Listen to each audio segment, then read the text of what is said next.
So this morning I want to talk about values and vulnerability. Dr. Kelly Wilson, a fellow psychologist, he's now retired from the University of Mississippi. I recently read a quote of his which really resonated with me, and I ended up making a talk about it. And the quote is, "Values and vulnerability are poured from the same vessel. Values and vulnerability are poured from the same vessel." And one reason this quote resonated is because Kelly has an amazing life story. He was literally homeless, drug addicted, in terrible shape, and got himself together. And anyway, long story short, ended up getting through school and becoming a very successful psychology professor at University of Mississippi, and has continued to really be an outspoken advocate for people struggling with addiction.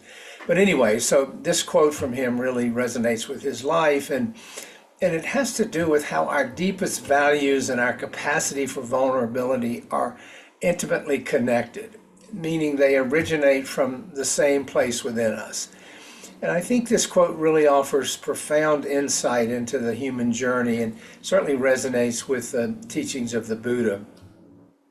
Because at its core, the statement suggests that our values, the principles and commitments that give our lives meaning, that really kind of are the guardrails on our life, are inseparable from our vulnerability, which is the openness and sensitivity that makes us human. So just think about that for a minute. Values and vulnerability are poured from the same vessel. This implies that the qualities that make us care deeply, our values, also make us susceptible to being hurt, our vulnerability. For example, if we love someone, we open ourselves up to the possibility of loss or rejection. If we value honesty, we risk being misunderstood or judged for that honesty.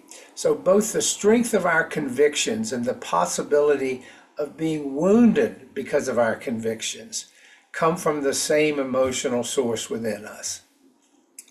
Now let's be clear, vulnerability is not a weakness. It's a natural consequence of living according to our values. To live a meaningful life, a value-informed life, we must be willing to risk vulnerability. It is only through this openness that we truly honor what matters most to us.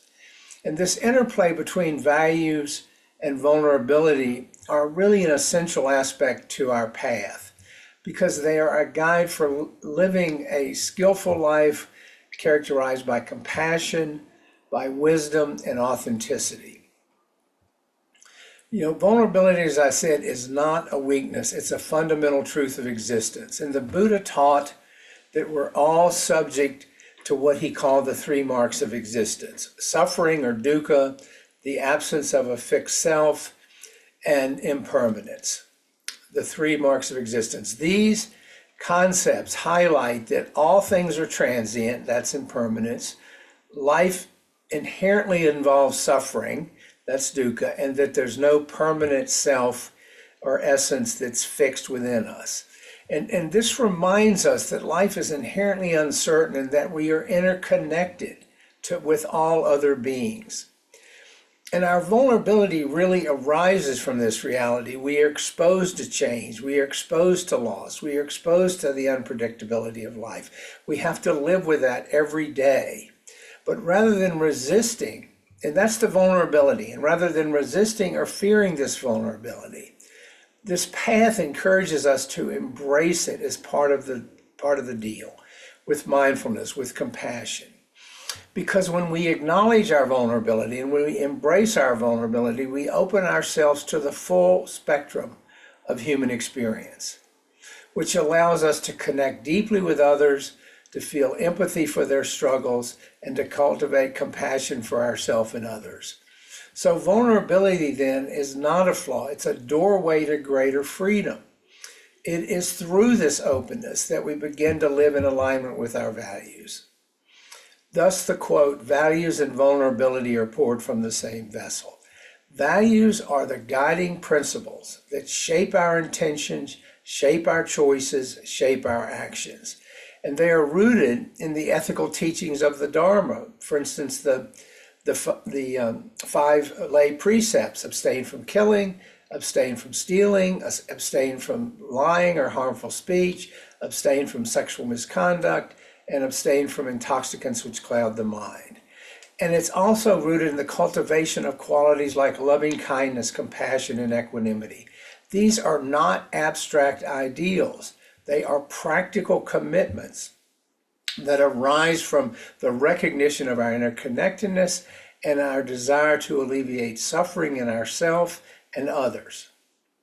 So the takeaway I want you to think about for today is what makes values and vulnerability inseparable is that our values often emerge from our deepest experiences of vulnerability. Our values emerge from our deepest experience of vulnerabilities. For example, when we experience loss, we come to value love and connection more deeply. When we face uncertainty, we develop a commitment to mindfulness, to present moment awareness and presence. Our values are shaped by our encounters with the fragility of life. Think about that. Our values are shaped by our encounters with the fragility of life. In other words, our vulnerability. They guide us in responding to that fragility with wisdom and compassion. Kelly Wilson's metaphor of values and vulnerability beautifully captures this interdependence. And this interdependence in Buddhism can be understood through the concept of dependent origination. As you remember, that teaches us that all phenomena are interconnected and arise in dependence on causes and conditions. Just as a lotus flower grows out of the mud, our values arise from our experiences of vulnerability. Without vulnerability, there would be no fertile ground. Without the mud, there would be no fertile ground for the growth of compassion, kindness, or wisdom. If we weren't vulnerable, where would we get the impetus to try to live a skillful life? You know, you will remember the concept of the Bodhisattva, which comes from Mahayana Buddhism.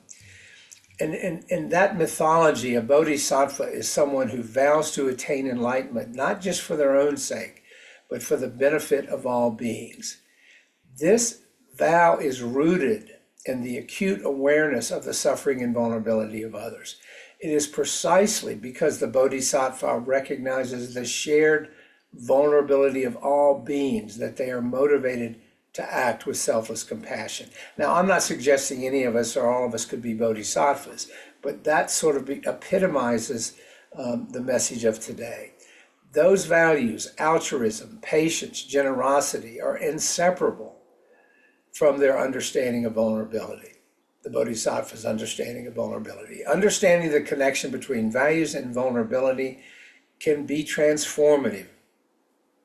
First of all, it encourages us to approach our own vulnerability with kindness rather than judgment. In the West, we have a tendency to judge our own vulnerability as a weakness. Instead of seeing it as a sign of weakness, we recognize it as a source of strength and authenticity. It takes tremendous courage to be vulnerable. It's far easier to pretend we're not. By being honest about our fears, honest about our insecurities, honest about our limitations, we create space for growth and connection. Secondly, this understanding helps us live more intentionally. When we reflect on our values, we can trace them back to the moments of vulnerability that shaped them. When I reflect on my values, they often come from places where I was really struggling, and I could see more clearly how I wanted to live my life. This deepens our commitment, this vulnerability, these moments of vulnerability to those values, and reminds us of their importance. For instance, if we value kindness, we might recall times when we were in need of kindness ourselves and someone showed up and provided it.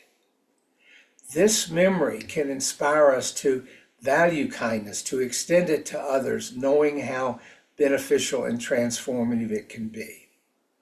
And then finally, recognizing the link between values and vulnerability fosters greater compassion for others. When we see someone acting out of alignment with their values, we can remember with compassion that they too are navigating their own vulnerabilities. We all have them.